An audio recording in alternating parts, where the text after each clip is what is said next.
Hey friends, it's Pastor Angie here. Welcome back to the Raising the Next Gen podcast. At our recent Connected Parenting Conference, we had a chance to hear from my good friend and Australian, Dave Adamson. He's part of the YouVersion team, which makes the Bible app. On top of that, he's also a dad who really gets what it looks like to live out faith in everyday family life. His message hit home for so many of us. I wanted to make sure that you could hear it too. So today we're sharing Dave's talk about how families can use digital tools to grow together in faith. I think you're gonna love it. Here's my friend Dave. I'm so glad I get to be here for a bunch of reasons. First of all, I absolutely love this church. I love Alexandria. People ask me, do you really? And I'm like, you betcha. See, I do that better than y'all do G'day, mate. I kind of want you to try it again. Everybody say, G'day, mate. G'day. Now say no like an Australian would. No. No. Okay, so I'm glad that I get to be here, especially talking about this topic. And how good was Kim? Oh my gosh. Is Kim still here? Kim, that was incredible. Thank you. Like literally you stole my workshop, so I just redid everything that you had covered. It was absolutely amazing. So if you don't know me, my name is Dave, and I have been in digital for a long, long time. Since 2008, I became the 8th online pastor in the world, not the first. I was the 8th online pastor in the world. And also part of the reason I know a lot about technology is because I'm a dad to 3 girls. And that means I'm broke and I'm fluent in eye rolls because that's all they do. And they grew up, this is my 3 girls here. Aww. See? How good is this? That's Chelsea, Jordan, our youngest, and Ella. And they've all got different sort of colored hair and stuff. They've all got different mums. It's not true. That's not true. That is so not true. But my wife gets asked all the time, oh, do they all have different dads? Like, how rude is that? And B, what? That's so sexist. I could have been the one, so I'm just saying. And these 3 amazing, beautiful, now in their 20s girls, they all grew up in the middle of the social media generation, right? And let me tell you, raising kids, you all know this, raising kids in the digital age is like trying to fix Wi-Fi. Nobody really knows what they're doing. We're all just hoping that it works out, right? When the Wi-Fi goes out, nobody knows what to do, and you just sort of cross your fingers and hope that everybody reconnects.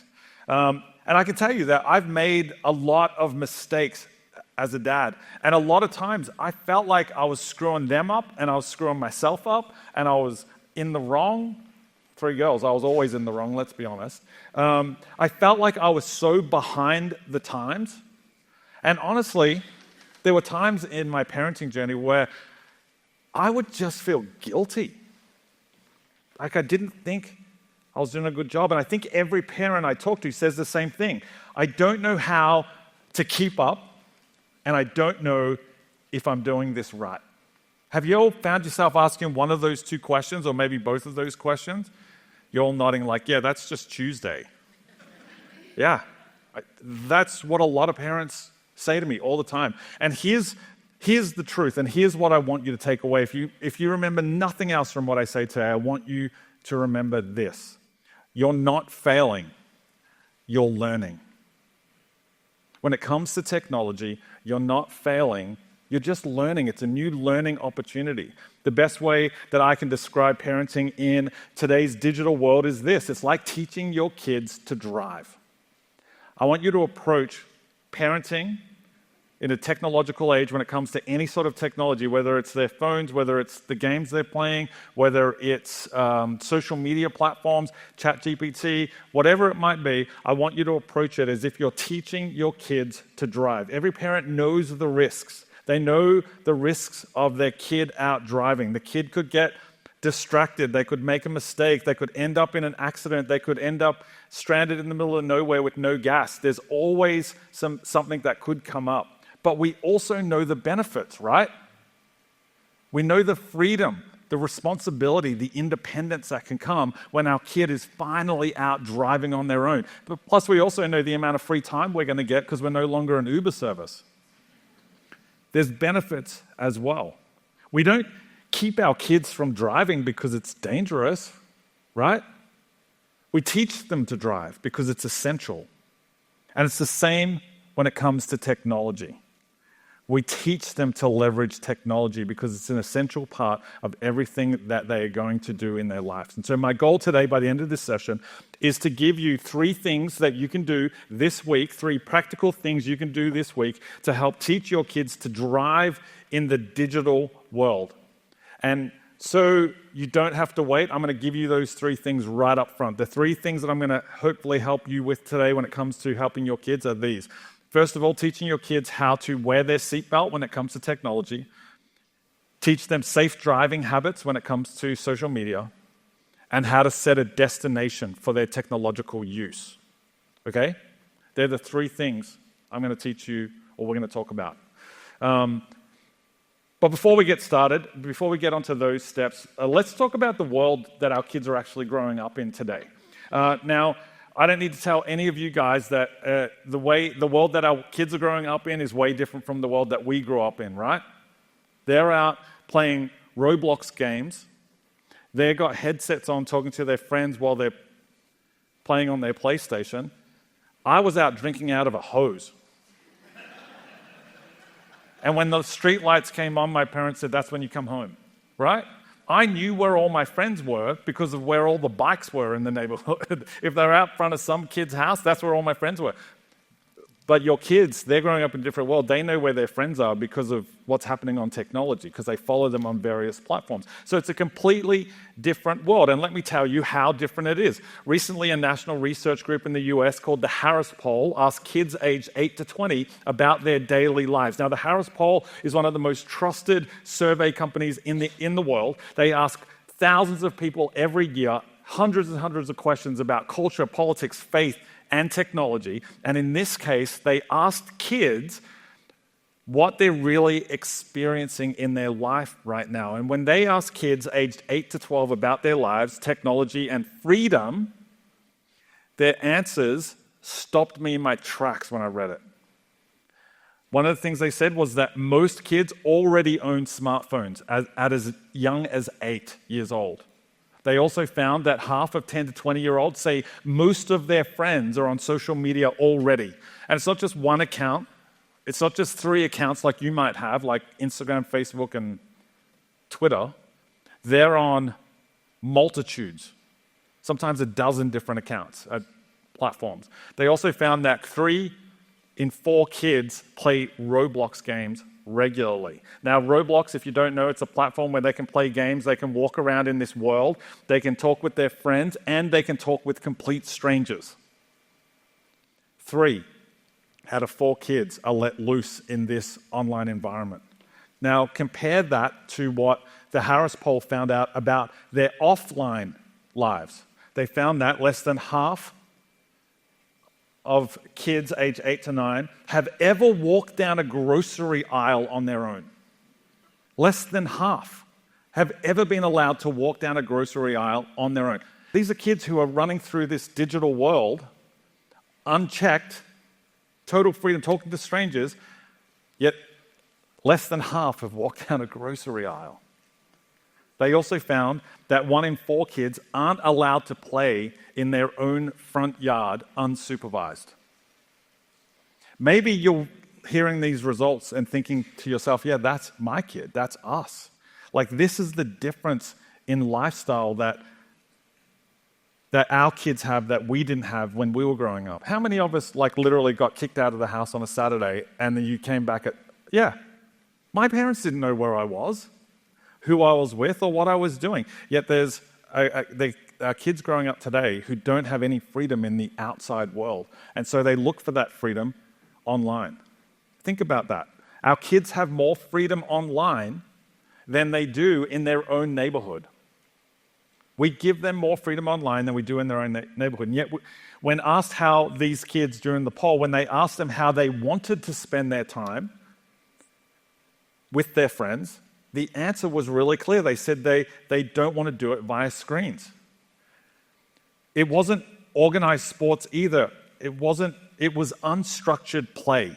The way kids wanted to spend time with their friends was not on screens or not just through organized sports. It was through unstructured play, like going down to the playground and shooting hoops, going exploring in the woods, hanging out with their friends, just sitting around. That's what these kids said they wanted to do. They didn't want to be on screens and headsets. They wanted this unstructured playtime with their own friends. So the kids today, they're telling us something. They're saying, we want real freedom. We want real connection. But too often, the only place they can get that freedom and the only place they can get that connection is online. Because as parents, we're so worried what might happen to them in the outside world that we stop them doing that, so they retreat to the online world. Harris also showed that we're so worried about our kids getting kidnapped if they go out alone, but on average, it would take 75,000 years or something for your kid to get kidnapped. That's like how rare it would be. Yet we just let them roam free in the online space. We have to figure something out here. And while they're on that online space, potentially talking to their friends, potentially bumping into strangers, complete strangers, they're not just consuming content, they're also searching for answers. Right now, as of today, Google answers 9.7 million questions every minute. 9.7 million questions every minute. And these are questions about identity, questions about belonging, questions about faith. It's not just how do I fix the faucet in the kitchen. People are finding out information about their lives online, and it's the same with our kids as well. And if we as parents don't guide them, something else will. So the question is, how do we help our kids navigate the digital fast lane with wisdom and faith? How do we do this? How do we help them live their lives in the digital fast lane? Well, the good news is this isn't a new question. This is not just a 21st century question. It's actually a first century question as well, because I believe parents have always been called to care for, support, coach, mentor, in faith terms, disciple their kids in the everyday stuff of life. Hundreds of years before the time of Jesus, there was a guy named Moses, and he wrote a book called Deuteronomy. Moses had been the leader of the Israelites for a couple of decades, and then he wrote the book of Deuteronomy. And the book of Deuteronomy is kind of like his final TED talk to the next generation. Okay, that's what the book of Deuteronomy is. It's like have you ever had your grandparents sit you down and just ask you some questions about your life and give you some real talk? That's kind of what Moses was doing when he wrote this book called Deuteronomy. And part of what Moses passed on to his audience was a tip for parenting. He says this in Deuteronomy chapter 6. Impress these words on your children. Now, the words he's talking about there are essentially what we would call the Bible. Impress these words on your children. Talk about them when you sit at home and when you walk along the road, when you lie down and when you get up. That's Moses' TED Talk on parenting. That's parenting. It's not one big lecture. It's not a once-a-year sermon. It's not a once-a-year sit-down, let's talk about social media and how you're using it and where your friends are. It's not a once-a-year sit-down and say, hey, here's what our rules for technology is. It's about daily rhythms. It's an everyday conversation. This digital age requires us to have ongoing daily conversations with our kids about how they're leveraging technology. We don't need one social media talk. We need to disciple our kids on how to use technology well every single day. We need to build rhythms into their life. Think about it this way. I know a lot of people here are connected to a church. There's a guy named the Apostle Paul. He wrote most of what we call the New Testament, and he discipled all these people who lived in faraway lands. He discipled churches all over the Middle East. And to do that, he used the technology of his day. The technology of his day was letter writing. So he wrote letters that we still read today. Now, I know there's some people in the room who are under 30. Letter writing is when you take a pen and you press it down on the paper and you move your wrist around.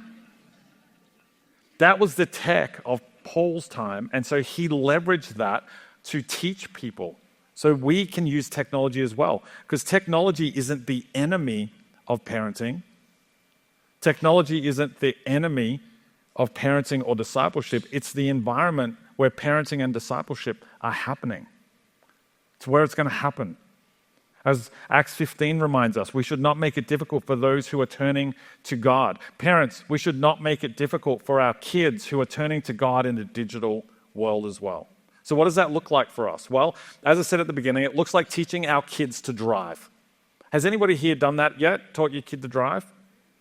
Okay, probably maybe half of you. Yeah, probably half of you have taught your kid to drive. And when you teach your kids to drive, you go through some guidelines. And like I said, some of those guidelines are wearing seatbelts, safe driving habits, and setting a destination, helping them to make sure that they can get to where they want to go. So how does this look like in a digital world? Well, when it comes to seatbelts are what I would call boundaries, right? Your seatbelt keeps you safe. And when it comes to online space, we need to make sure that we're setting boundaries to keep our kids safe. Seatbelts don't remove the risk, but they prepare you for the risk. Yeah? A seatbelt doesn't take the risk away that you might be in an accident, but it prepares you if one of those things happens. So as parents, we have to set those boundaries around all of the things that Kim was talking about. Making sure that we're tracking how long they're spending on their phone, making sure that we're in the spaces that they're in. If they're on a dozen different platforms, we need to be in those spaces and we need to be able to navigate around them. This is another one that Kim mentioned. One of the boundaries that we had in our family that was a huge one was shared passcodes. And I just talked about this in my workshop. Every device in our house has the exact same passcode. All my girls, their phone, same passcode. Me, same password. And the reason we did this was because what we wanted was not to set up an issue of control for our kids. We wanted to set up accountability for our kids. And so you all know this. Your kids follow your example more than they follow your opinion. And so I had to put my money where my mouth was and say, all right, my girls can have the passcode to my phone. My girls can open up my phone and see what I'm looking at online, can see who I'm following online, to see what I'm posting online. But the same is true for us because every device has the same thing. My wife can check my phone anytime she wants. My daughters knew that, and so then they started doing it for me. And accountability leads to trust. Because we had that accountability built in, we created trust amongst ourselves. I trust my daughters, what they're looking at, because accountability allowed us to do that. It's not about spying. It's about keeping the conversations open. If you want a boundary on your kids in their technology use, make sure that everyone in your house has the same passcode. I just shared this off the cuff with my workshop. To take that to the next level, one of the things I talk about this with a lot of guys especially. Sorry for everybody who's in the workshop, you're hearing this for the second time. I'm going to talk about Marvel and sports again. One of the things the guys will tell me all the time in my role as an online pastor is they will say, I had to get off Instagram. And I go, oh, okay. Why? And I knew the answer. I always know the answer. There was too many pictures of women in bikinis and it just kept popping up in my algorithm. And I would always say to them, that stuff doesn't just happen. Instagram is tracking how long you linger on posts. And if you're lingering on a post and you're looking at that sort of stuff, it's going to pop it up in your algorithm. And the best way to figure out if that's happening is to open Instagram. Everybody open your Instagram right now. Take a risk with me. I'm doing it. Take a risk with me. Open your Instagram. And then here's the thing. If you hit the little magnifying glass down the bottom, it opens up your Explore page. And your Explore page is where Instagram has decided this is everything that you're looking at, all the content that you're looking at. I'm going to put it all in one place so you can find it really easily. And when I did that for these guys, what would happen is they'd all snatch their phone away or they'd all hide their phone because it was all women in bikinis. It tells you a lot about what you look at. So, Katie, can you come up and have a look and tell everybody what you see on mine? I want to do this live because I want to be constantly held accountable. What do you see? Tell everybody what you see. I see a superhero cape, Superhero capes because there's so much Marvel stuff there. A cat, a guy with a beard. I obviously look at guys with beards. And a dog. There's a dog and a cat. Yeah, there's dogs and there's Marvel things and guys with beards. It tells me a lot about what I look at, and I'm able to say to my wife at any point, hey, here's my phone, have a look. And can I be really honest with you? There was a season in my life where if my wife grabbed my phone, I would, what do you want? And it's not because I was doing anything bad, I just felt like she was being suspicious. But there's so much freedom in knowing, here, have my phone, it's totally fine. Have a look at what I look at. Right now, all the wives in the room are going, thank God he said that. And all the husbands are going, wait, bro, I don't want my wife looking at what I'm looking at on Instagram. And therein lies the problem. Because if we're not prepared to do it for ourselves, we can't expect our kids to do it as well. Yeah? Kids will follow your example more than they will follow your opinion. Jet lag is kicking in. Where am I up to? Okay, here. The next one. And Kim talked about this again. Which, Kim, again, I'm so glad that you talked about this because it makes it so much easier for me just to introduce it. Follow for follow. That was always the rule in our house, follow for follow. If your kids have an account, when my kids got Snapchat, I got Snapchat. And the rule is you can have it as long as you follow me. And now I know they've got multiple accounts. I have multiple accounts. I have several burner accounts. Because sometimes I don't get enough credit for the things I don't post online. Let me say that again. I don't get enough credit for the things I don't post because there are so many things I want to post, bro. I'm like, I've got these burner accounts. But I know my kids have that, but we always try to do follow for follow, make sure that the kids know that I'm on their platform, they're on my platform, and I can check and assess what my daughter's friends are saying about their posts, especially if they post like a prom dress. Did I say that right? Prom? Prom? Prom. I'm trying to put on my American. And if somebody says a nasty comment, I'm able to have a conversation with my kids about that nasty kid, or it opens conversations. I was saying this in my workshop. My parents didn't know anything that I did. They didn't know anything that I talked about, but we have the opportunity to do that if we set a boundary in place that is follow for follow. The other one is weekly check-ins. Weekly check-ins with your kid. Have a time where you set aside to ask your kids questions. Hey, what's your favorite app? What do you like about that app? Ask them questions, check in on them, especially check in on them. And again, sorry, in my workshop, cyberbullying is a real thing. And when I was at school, my bully, as soon as I got home, my bully couldn't impact me anymore. But our kids carry their cyberbully in their pocket every day. That amount of pressure is ridiculous. So we have to have opportunities. We have to create moments as parents where we specifically ask our kids questions about their social media use. And it's not a once a week thing. I think it's an every couple of day things. What are you posting? What are you liking about that platform? What don't you like? So what I want to encourage you is this. That list there, pick one of those. Write it down right now and say, that's the one I'm going to try this week. Don't try to do all of them. Just pick one. Pick one and say, that's the one I'm going to go for this week. I'm going to share my passcodes. I'm going to do follow for follow. Or even just when I get home, I'm going to ask my kids some questions about their social media use. That's the boundary that I want you to do today. Put a seatbelt on.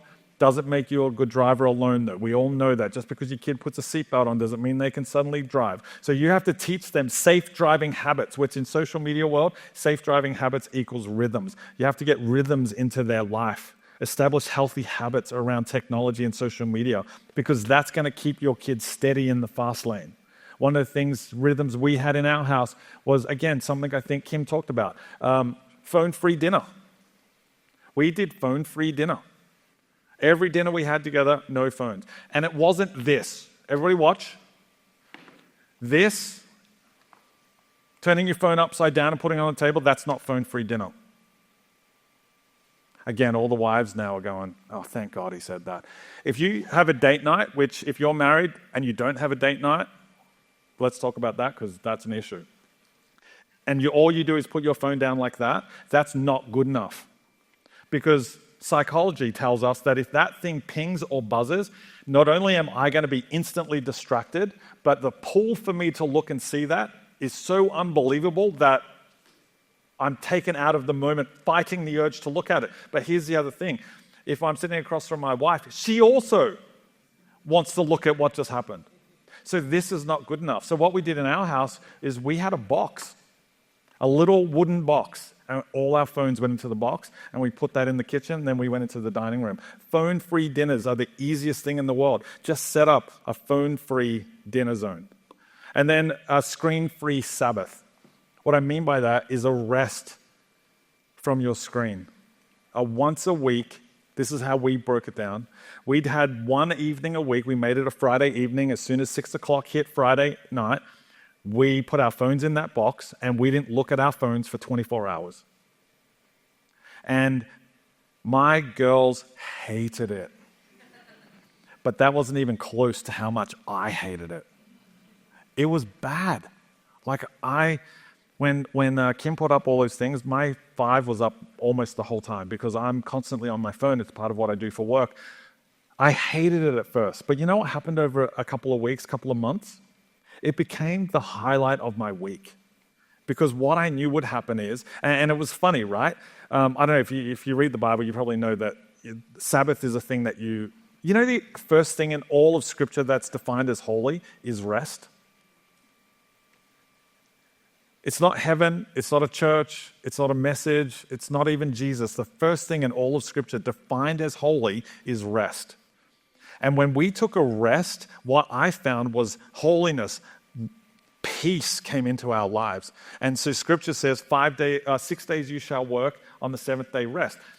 Right up to the last second, we were all standing around the box and we'd all be getting the last text message in, the last like on it, the last post. But then we put the phones in the box, and for 24 hours, my family was just, all we had was each other. And we cooked dinner together, we had meal, we would watch movies. We went through a summer of the 80s movies, and my kids thought Tom Hanks was into everything. Because when you think about it, he was. We would play games together, and here's the great thing for me as a dad. My kids had 24 hours where the only thing in front of me was them. And they asked me all the questions, and we went for walks, and I don't want to paint it as a rosy picture. It was hard. Man, it was hard. But I look back now, and I'm glad I did that in the formative years of my daughters, because what happened was it built a bond between us where that unfettered time where we weren't tied to anything became such a great memory for all of us. So just try that. Try having one day where for 24 hours you put your phone down. Kim also said this. This is Kim's message 2.0. And we all know the sequel is never as good as the original. 1 hour. Have an outdoor hour every single day. An outdoor hour every single day. I'm struggling from jet lag. And I know the best thing for me is to go out in the sun. I went out in the sun at Angie's house last night, and I took an hour-long nap, and it was the best thing for me. It's so healthy to do that. Tell your kids, hey, we're going to have an hour outside where you got to just be off your devices and just go out and play. Say you don't get your phone until you have an hour outside. Do you know that Harris poll that I talked about? What that showed was that 87% of kids wished that they had more time with their friends outside of school. And 72% said they'd rather spend that time in person outside than on a screen. Our kids are craving this. This is not a thing that your kids are going to get pushed back on. They actually want to spend time outside with their friends, so give them that opportunity. Give them that opportunity. So here's what I want you to do. There's another 3 things there. Pick one of those. Pick one of those rhythms. Put it in the calendar to do this week. Don't try to hit all of them. Pick one. Can I ask you this? This is not rhetorical. Which one do you think is going to be the easiest for you to implement into your family? What's that? 3? Okay. Anybody else? Phone-free dinner? Who's that going to be harder on? Yeah, it's going to be harder on you. But your kids follow your example more than they follow your opinion. Okay. Seatbelts keep them safe. Habits keep them steady. But every driver also needs a destination, a place that they're going to. And when it comes to social media, when it comes to technology, that destination is discipleship. And what I mean by that, if you're not a person of faith, is you've got to have a direction towards wisdom rather than fear, a direction towards purpose than whatever the opposite of purpose is. Lack of purpose. Bro, jet lag. So you got to give them a destination. Driving isn't just about avoiding accidents. Driving is actually about getting somewhere, right? And if your kids don't have a North Star that they're heading towards, if you're not helping them see where the direction of their life is, they're just going to be going around in circles. Or worse, they end up somewhere that they never intended to be and you never wanted them to be. And the same is true in the digital world. The goal is to raise kids who know how to avoid trouble and know what they're aiming their lives toward. That's our goal as parents, and that is as true in real life as it is online as well. That's our job, to point our kids in the right direction. For me, I think the right direction is faith. So here are some practical things you can do, set in place. I'm going to give you 3 again, get ready, that you can set in place to point your kids in the right direction. The first one, sorry everybody in my workshop, family post night. Family post night. What this is here's how I would play it out with my kids. I would say, hey, it's Friday night, it's 5:50, I've got 10 minutes to do a post. I want this post to be about something I'm thankful for this week. Hey girls, can you help me write this? What's one thing I can be thankful for this week? And then I just waited. And they would say, oh, Dad, you should say that parcel came in from Amazon that you really wanted and it arrived the same day instead of waiting 3 days. Oh yeah, I'm thankful for that. Thank you, Jesus. Or they would say, Dad, I got that really good score on my test. Okay, I'd write that down. And I didn't make my kids post it onto their stuff because that's weird. They wouldn't want to do that. But they helped me write a post about gratitude that I would send out. And what that did is it set up a habit, it set up a routine that our social media can be about more than posting photos of my feet at the pool or my food or outside the plane window to show you where I'm. Like, it actually gave purpose and it helped them see that there's a purpose to social media. Again, one of the things that I started doing through this process was I decided I'm not going to post crap on social media anymore. I'm going to post with purpose. And so I was telling the workshop this. I created a hashtag on Twitter called Stuff I Want My Daughters to Know. And it's everything I know about life hacks and leadership. You can go on Twitter right now and search the hashtag Stuff I Want My Daughters to Know, and it would be 99% stuff that I just want my girls to know about at some point in their lives. Are they on Twitter right now? Well, one of them is. I know. She got banned from Twitter. That's a whole other conversation. Oh my gosh, it was so funny. I'll tell some of you later. So I started doing that. Then on Instagram, what I did was I decided that I wanted Instagram to be the place where I could teach my kids everything I know about faith, the Bible, and Jesus. And so I stopped posting photos of my food and I started posting photos of things that I'm learning about faith. And I have a daughter who's dyslexic and she loves Jesus, but she can't really read the Bible well. It's hard for her. And so that's part of the reason why I wanted to do that. And so my girls now know that when I die, if they want to find out anything Dad knew about faith, the Bible, Jesus, church, they're going to go to my Instagram and it's all going to be there for them. So I started posting with purpose, and I'd encourage you to do the same. Post with purpose. It doesn't have to be about faith, but it has to be about the things that are important to you, the things that you value. See, here's the thing. Kids post the stuff that they find valuable, they find value in. And so they're looking at you doing the same thing. And if all you're posting is stuff from that winds up on your dinner plate or political things, they're going to say, they're the things my dad values. I wanted my kids to know these are the things that I value. And so I'm keeping a digital record of them so that you can follow them later on. And I mean, the cool thing was a lot of other people found interest in what I thought about faith, and that's why I ended up with a gajillion followers. That's the trick. Okay, said too much. The next one is a digital time capsule, which sounds really weird, but basically what I tried to do with our kids, my wife and I, we tried to collect stories and prayers and messages and notes, like text messages we sent each other, so that we could share them with each other, either later on in the week, later on in the month, or what we ended up doing was we would take photos of our kid, each kid, any handwritten notes that they, Christmas cards, birthday cards that they wrote to us, text messages they sent us, or gifts that they sent us. And what we started to do for years and years and years is my wife and I would create books for each of our girls, and each of our girls got their own book for Christmas, filled with all of the things that they'd done that year. And it created this time capsule. And it included photos and included text messages and weird things as well, comments on posts.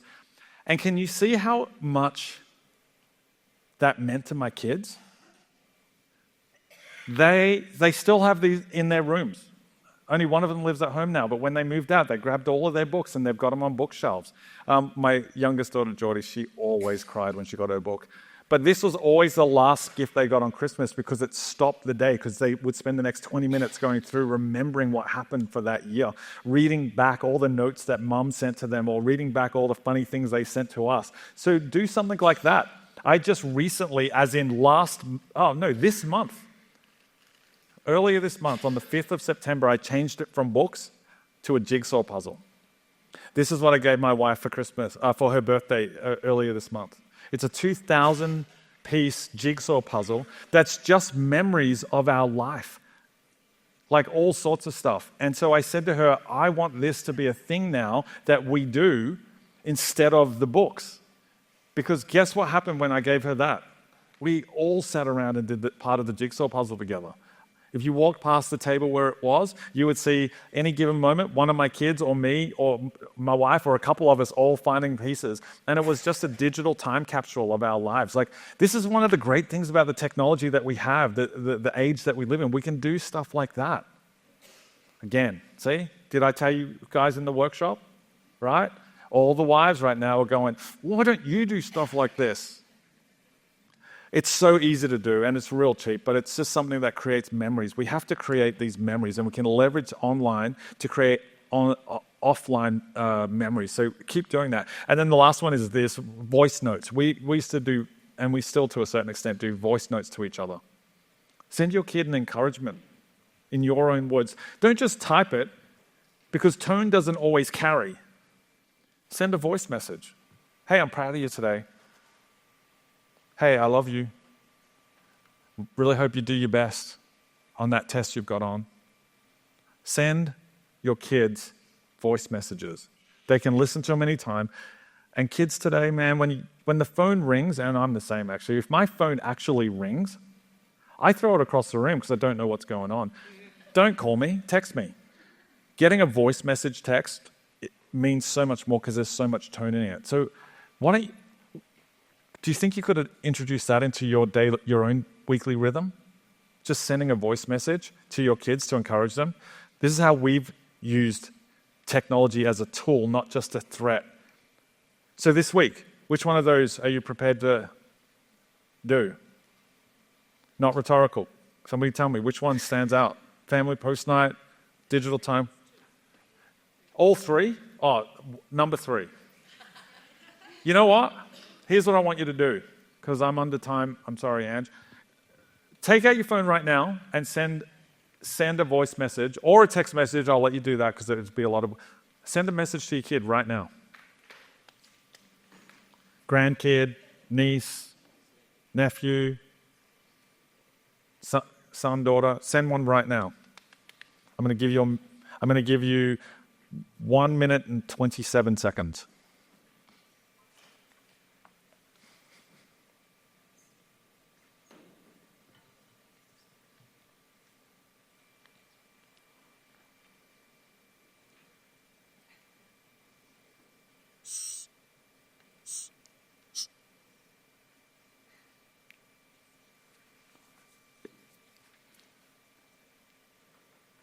Hit the plus button and then choose voice.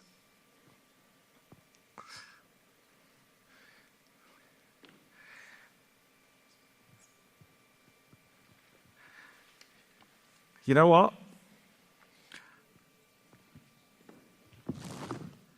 Kerry asked me before why I've got this key, why I wear this necklace. She said, "Is that to your house?"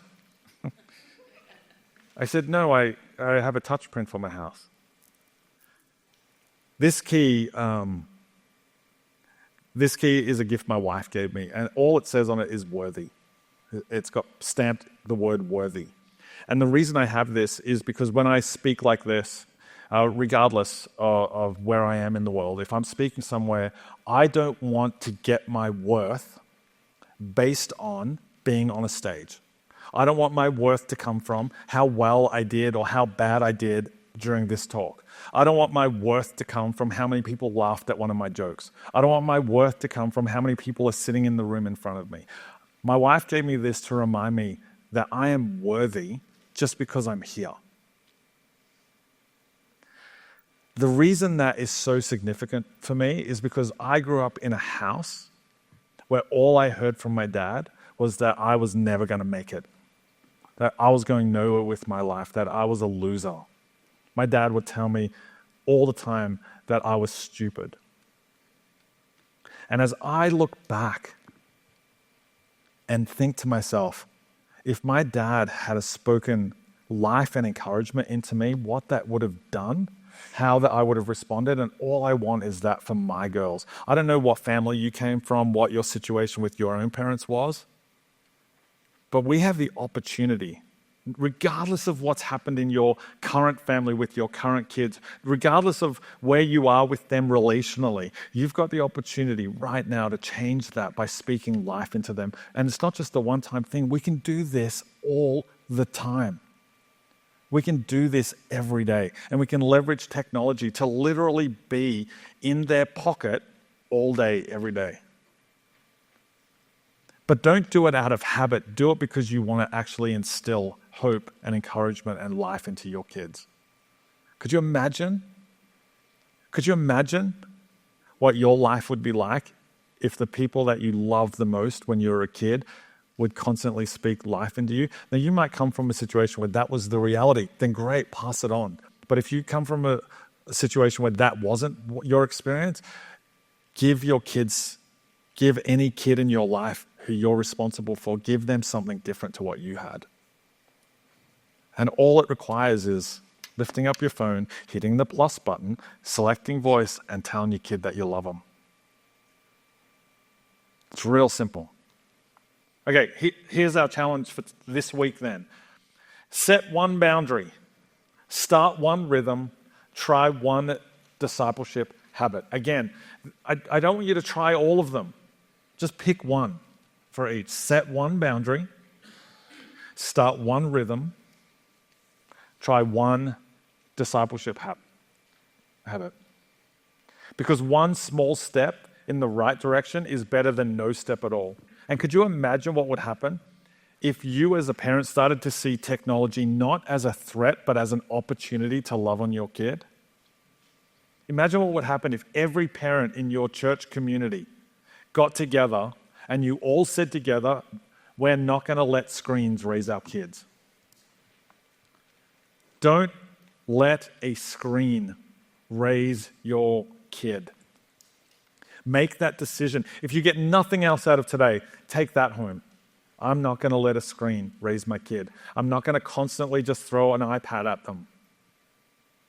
Don't let a screen raise your kid. Remember, parenting in the digital fast lane is like teaching your kids to drive. You get to sit in the passenger seat.